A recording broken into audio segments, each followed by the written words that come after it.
آپ لیپا پوتی کر کے چلے جائیں، آئی واش کریں، ہوڈ ونکنگ کریں، آنکھوں میں دھول جھونکیں اور اس کے بعد کہیں کہ سب صحیح ہے، نیچے والے آپ کو رپورٹ دیں، آپ اوپر والوں کو، آپ عوام کو دیں. کیا عوام، اب میرے منہ سے وہ والی بات نہیں نکلتی، وہ جو ایک گالی ہوتی کہ عوام کو کیا سمجھائے، وہ میں کہنا نہیں چاہتا، ورنہ بے ساختہ ایسی صورت حال میں تو کسی کے منہ سے بھی نکل سکتا ہے یہ لفظ کہ لوگوں کو یہ سمجھائے.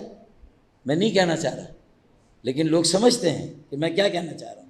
مناظرہ کرا لو، آ جاؤ، 2 میئر ایم کے بیٹھتے ہیں، فاروق بھائی اور مصطفیٰ بھائی، اور تم آ جاؤ، ہم بتا دیتے ہیں کہ شہر کیسے چلتا ہے. تو یہ اگر یہ بہانہ یہ نہیں چلے گا. کل کا پانی ابھی تک بھرا ہوا ہے، کہاں پانی کا نکاس ہوا؟ تم کہہ رہے ہو ہم نے اگلے اسپیل کی تیاری کر لی. ابے اللہ سے دعا کرو کہ اگلا اسپیل نہ آئے، بچت ہو جائے. محکمہ موسمیات کی اب تو کم بخت پیشین گویا بھی درست ثابت ہونے لگی. انہوں نے کہا 3 بجے ہوگی، تھوڑی سی ہوئی، 3 بجے ہوئی، 2:30 بجے شروع ہو گئی بارش. میں نے کہا بھائی یہ پہلی بار ہو رہا ہے کہ محکمہ موسمیات، اللہ کرے کہ نہ ہو، جتنی ہو گئی ہے وہی تم سے نہیں سنبھلی، تم کہہ رہے ہم اگلے اسپیل کے لیے تیار ہیں. وزیر اعظم اگر فون کرتا ہے تو اسی وزیر اعلیٰ کو فون کرتا ہے جو صرف آدھے گھنٹے کے اندر شاہراہ فیصل کا دورہ کر کے آگے اور اعلان کر دیا کہ پانی نکاسی آب ہو گیا، پانی نکل گیا. شاہراہ فیصل تمہارا مین کوریڈور، یونیورسٹی روڈ تمہارا دوسرا کوریڈور، شاہراہ پاکستان تمہارا تیسرا کوریڈور، اور چوتھا تمہارا وہ جو ناظم آباد کا اس کا بھی کوئی نام ہے میرے خیال میں. تو یہ 4 کوریڈور ہیں تمہارے بڑے، 4 آرٹریز ہیں. کس پر پانی نہیں کھڑا ہوا؟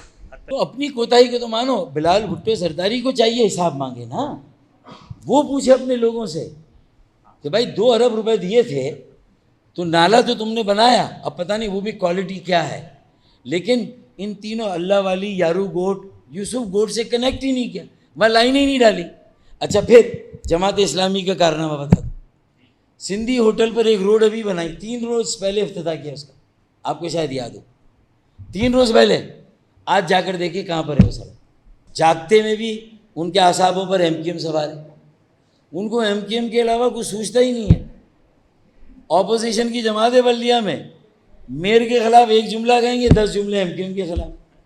وہ اب تک اس لیگیسی سے باہر نہیں آئے. سلیبس بدل گیا، کورس بدل گیا، وہ سالہ پرانا والا کورس چلا رہے.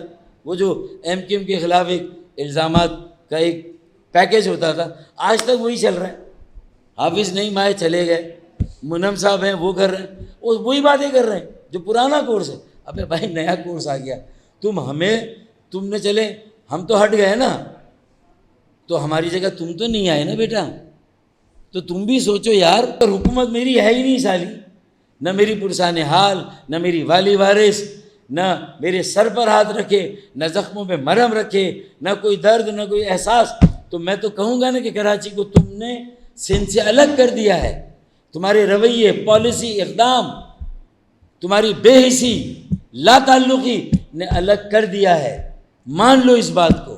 وزیر اعظم ہی اعلان کریں کراچی رین ریلیف، پرائم منسٹر کراچی رین ریلیف فنڈ، وزیر اعظم اعلان کریں کراچی کو آفت زدہ علاقہ قرار دیں، کراچی کی صنعتوں کو کوئی پیکیج دیں، گھریلو صنعتوں کو کوئی پیکیج دیں، کاروباری جو حضرات ہیں انہیں کوئی پیکیج دیں. میں نے کہا کہ اگر یہ نہیں ہوا، آفت زدہ علاقہ قرار نہیں دیا، تو آپ کے سوال کا مقصد ہے کہ میں کہوں ورنہ کا جواب انشاءاللہ اگلی پریس کانفرنس میں. 200 ملی میٹر بارش ہوئی ہے اور تمہارے نالے اگر صرف 40 ملی میٹر کی کیپیسٹی رکھتے ہیں. اگر کراچی کا کچرا تمام ٹاؤنز اور UC سے، سڑکوں شاہراہوں سے وقت پر اٹھ جائے تو خدا کی قسم 200 کیا 400 ملی میٹر بارش بھی ہو تو یہ 40 ملی میٹر کی کیپیسٹی والے نالے 2 گھنٹے کے اندر اس پانی کو نکال کے ندی نالوں میں اور سمندر میں لے جا کے پھینک سکتے ہیں. اگر کچرا وقت پہ اٹھ جائے. تمہارا سالہ مسئلہ ہی سارا یہ ہے کہ تم کچرا اٹھاؤ گے نہیں، کچرا اٹھے گا نہیں، تمہارے دماغ میں کچرا رہے گا، تمہاری توجہ نہیں. 40 ملی میٹر کے نالے 400 ملی میٹر کا پانی 2 گھنٹے 3 گھنٹے میں نکال سکتے ہیں. آپ کسی بھی ہائیڈرو جسے کہتے ہیں کہ میکینکس کے کسی بھی انجینئر سے آپ پوچھ لیں، نہ کوئی رین ریلیف فنڈ، کوئی نہیں. کوئی اعلان نہیں، کوئی پیکیج نہیں، تو ہو گیا نا لاوارث، ہو گیا نا سن سے الگ، کر دیا نا سن سے الگ، اپنے رویے سے، اپنی پالیسی سے، اپنی بے حسی سے، اپنے تعصب سے، اپنی ناانصافی سے، سوتیلی ماں سے بدتر رویے سے کر دیا نا کراچی کو الگ تم نے۔ کہاں ہے رین ایمرجنسی سینٹر؟ کہاں ہے؟ نہیں ہے۔ رین ریلیف فنڈ کہاں ہے؟ نہیں ہے۔ دورہ کیا؟ کوئی اعلان کیا؟ نہیں کیا۔ کوئی مرتضیٰ وہاب کو ایکسٹرا پیسے دیے؟ نہیں دیے۔ تو بھائی مرتضیٰ وہاب تمہارے ساتھ بھی ہم کھڑے ہیں۔ 22,000 ارب روپے جو 17 سالوں میں ملے ہیں، میں اس کی بات کر رہا ہوں، اس 22,000 ارب کا حساب دو۔